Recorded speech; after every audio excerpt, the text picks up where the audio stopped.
이재명 대표가 첫 재판을 했는데요. 첫 재판하면서 이재명 김만배 몰랐다. 윤석열은 각하. 이재명은 기소. 이렇게 얘기를 했습니다. 그래서 진짜 찾아봤거든요. 그랬더니 윤석열 대통령이 후보 시절에 전화 한 통 한 적 없다. 이렇게 얘기를 했고요. 대검 중수부 회식이 한두 번 왔던 게 기억난다. 그러다가 제가 부른 것도 아니고 개인적 관계는 전혀 없다. 근데 검찰이 각하했습니다. 의견 표명이고. 저게 말이 안 되는 게 전화 한 통 한 적 없다. 저거는 진짜 말이 안 돼요. 본인이 직접 했는지 안 했는지 모르겠으나 분명히 받은 적은 있어요. 저거는 말이 안 되는 소리예요. 예, 이거는 어쨌든 이 얘기인데 다시 보시면요. 김만배 몰랐다. 그런데 김만배는 윤석열은 형 말 한마디면 죽어. 윤석열 부친 집 19억이 김만배 누나가 구매했어요. 저는 대장동에서 사실 다른 거는 다 뭐 이해가 가는데 가장 이상한 게 이거예요. 어떻게 윤석열 부친 집이 잘 안 팔려가지고 걱정을 했는데 김만배 누나가 19억에 사준 거. 이런 인연은 어떻게 하면 생깁니까? 저는 19억에 살 수 있다고 봐요.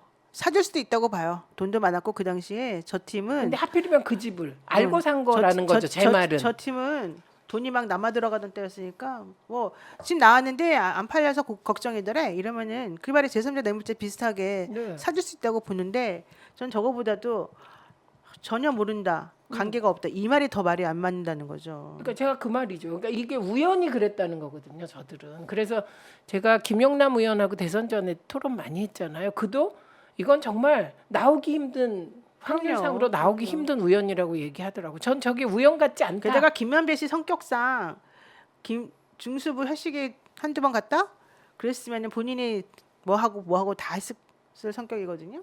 그리고 본인이 다 전화로 돌립니다 사람들에게. 아시니까. 그러니까 현실적으로 저렇게 말한다는 거는 물론 뭐 본인이 잊어버렸을 수도 있겠죠. 근데 제가 부른 것도 아니고 개인적 관계는 전혀 없다 그랬는데 아버지 집을 19억에 사줬으니까 어떻게 개인적 관계가 없다고 생각하겠습니까? 그런데 각하는 각하. 네. 그리고 이재명 대표는 김문기 몰랐다. 좀 이따 나오거든요. 근데 저는 이거는 두 개를 비교해서 하는 것보다 사실은 이거는 기소거리 자체가 두 개가 다 안 된다고 생각을 해요. 그 말이에요. 네. 왜냐하면 이게 그러니까 윤석열에 대해서만 각하하고 이쪽 거는 기소를 했으니까 문제가 되는 거지. 왜냐하면 사실은 몰랐다 알았다 하는 거는 그 개인적인 관계는 사실은 그 두 사람 외에는 잘 모르거든요. 주관적인 거잖아요. 내가 완전히 주관적인 거기 때문에 그러니까 직장에 같이 있다 하더라도 그 사람 모를 수 있어요.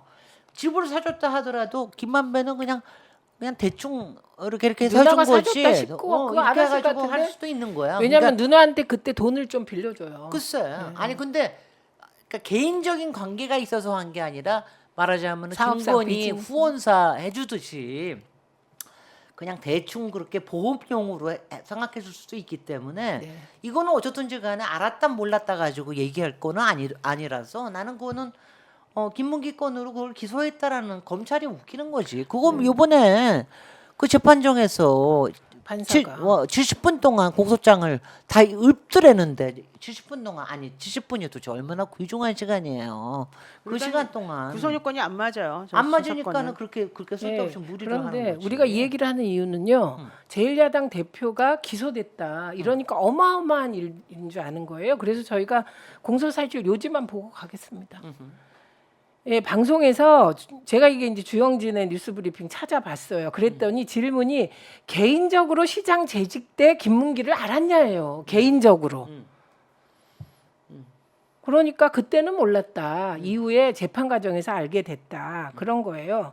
그래서 이게 당선 목적 허위사실 유포라는 겁니다. 아니, 말도 안 되는 게 내가 이러면은 가령 노영희 변호사는 그래서 개인 사무실이니까 모르겠는데 어느 왜 조금 뭐 큰 조직에서 일을 하면은 내가 같이 일하는 사람 매주 회의하는 사람도 나 그거 모르는 경우가 많아요. 그래서 제가 생각해봤죠. 방송위원회에서 제가 일을 했잖아요. 그때 국장급이 여러 명 있었어요. 그런데 그분들 지금 이름 아는 건 딱 한 명밖에 없어요. 글쎄요. 그 나머지는 저하고 뭐 회의도 하고 그리고 출장도 같이 간 적도 있는데 회식을 이름 같이 아는 사람 하기도 없어요. 하고. 예, 회식한 그래도 적도 모르거든. 있고. 저희 사무실에 130명이거든요, 변호사가. 많다. 예, 근데 잘 몰라요, 진짜. 우리 층에서 같이 근무하시는 몇 명 빼놓고는. 그죠? 근데 거기다가 개인적으로 잘하냐 물으면 뭐 잘 모른다고 확실히 얘기하는 게 맞는 저는 거지. 김진애 의원님을 저에게 얘기해, 난 아냐, 몰라. 아냐, 개인적으로는 몰라. 그냥 아냐 그럼 안다 그랬을 텐데 어허. 개인적으로 잘하냐 그럼 고민하다가 모른다고 했을 것 같아요. 저도 똑같아요. 개인적으로는 잘 모르거든. 예, 잘 몰라요. 이렇게 공식적인 예. 자리에서는 많이 만났지만 개인적인 건 잘 모르거든. 저 의원님하고 밥 한 끼 먹어본 적이 없거든요. 차도 한 잔 없어요. 네, 저도 그러네. 그렇죠. 왜 그러시는 거예요, 도대체? 밥을 좀 사주세요, 좀. 우리 아니, 지난번에 밥 하나 먹었어. 지난번에는 다른 사람이 샀나요? 다른 사람이 어쨌든 샀어요. 그럼 피고인이 한 말은 허위인가? 뭐 좀 보세요. 이거 왜 이 말씀 드리냐면 어처구니 없어서요. 다음 페이지 보시면 피고인이 한 말은 과연 허위인가? 어떤 사람을 아는지 여부, 인식 상태, 경험의 존부와 횟수로만 인정될 수 있는 거 아니다. 근데 이런 얘기를 해야 되나요? 법률가적 관점에서 말이 안 되죠. 아니 그럼요. 제가 인지심리 전공이잖아요. 인지하셨습니까? 우리가 인지한다는 거는 정말 달라요. 그냥 아느냐. 저 사람은 방송에서 나오는 최민희는 내가 알지만 개인적으로 우리들이 막 친해가지고 내지는 개인적으로 어떤 관계에 얽혀 있거나 그런 게 아니잖아요. 네. 개인적으로 아셨냐는 것을 어떠한 의미를 받아들이냐에 따라서 달라지기 때문에 그 당시에 주영진 앵커가 질문한 내용은 개인적으로 김문기라는 사람하고 대장정권 관련해서 뭔가 할 수 있을 정도로 어떤 친분이나 깊은 관여가 있었냐 이 질문이었기 때문에 네. 그 질문의 의도를 정확히 아는 사람으로서는 모른다라고 할 수밖에 없는 상황인 거죠. 네.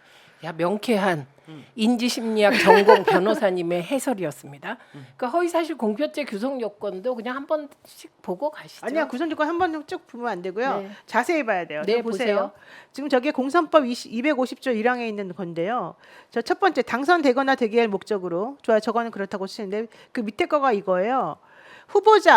후보자의 배우자 또는 직계 존비속이나 형제 자매의 출생지, 가족관계, 신분, 직업, 경력 등 재산행위, 소속단체, 지지 여부. 저기에서 김문기를 안다라고 하는 내용이 김문기는 일단 후보자 행위.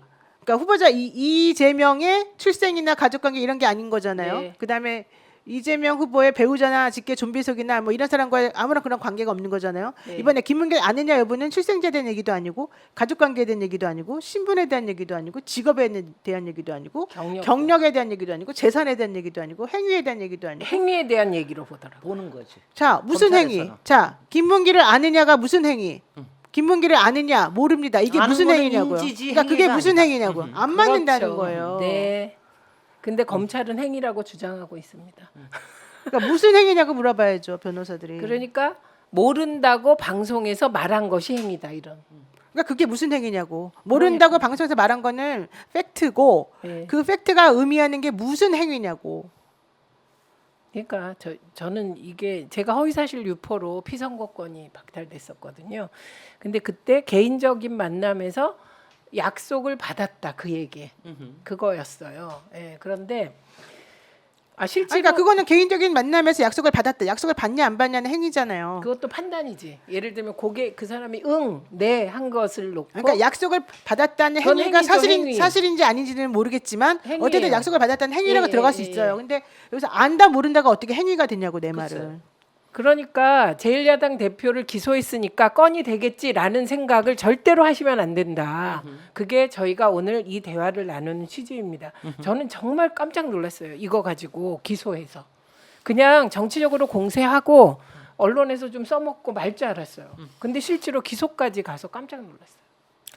요거 저기 허위사실 공표에 두 개가 있죠. 하나가 이 건이고 또 하나가 백현동 협박. 국토부에서 협박을 받았다라고 하는 이거는 사실은 국감에서 나와서 경기도 국감에서 얘기했을 때 국감 자리에서 나온 겁니다. 네. 근데 이것도 마찬가지로 협박을 받았다라고 하는 거는 주관적인 느낌이거든요. 말하자면. 근데 그게 공문서에다 너희네들 협박한다라고 쓰는 공문서로 데가 이거 안 들으면 어딨냐고. 너네 죽여. 참. 그렇게 그런 거에 대한 서류가 없다라는 걸 가지고 허위사실 공표라고 얘기하는 게 검찰이 굉장히 궁여지책으로 이걸 했지만 저는 이거는 상당히 정치적인 기소라고 봐요. 이게 뭐냐면은 선거법이라고 하는 거는 6개월 내에 판결이 나기 때문에 솔직히 교심죄가 적용이 되거나 일단은 이 대표를 이재명 대표를 괴롭힐 수 있고 일단은 뭐 돈도 괴롭히고 시간도 괴롭히고 여러 언론에서도 괴롭힐 수 있고 그다음에 두 번째는 6개월 내에 일단 1심에서 혹시라도 이게 저기가 나오면 100만 원 이상이 나오면 100만 원 이상이 나오면 그거 가지고 또 정치적으로 써먹을 수가 있고 이게 저 대법까지는 시간이 좀 걸릴 테니까 그럴 수 있고 세 번째는 이제 계속 이런 거로 이재명 대표는 여러 가지 문제점을 다 안고 있다라는 거로 이렇게 쓰려고 그러는 거죠. 그렇죠. 굉장히 나는 검찰에 이런 기소라는 건 말도 안 되는 일이야 도대체. 예, 이런 검찰의 무리한 공직선거법 기소가 있었습니다만 이게 한두 가지로 몰아치는 게 아닙니다. 검찰이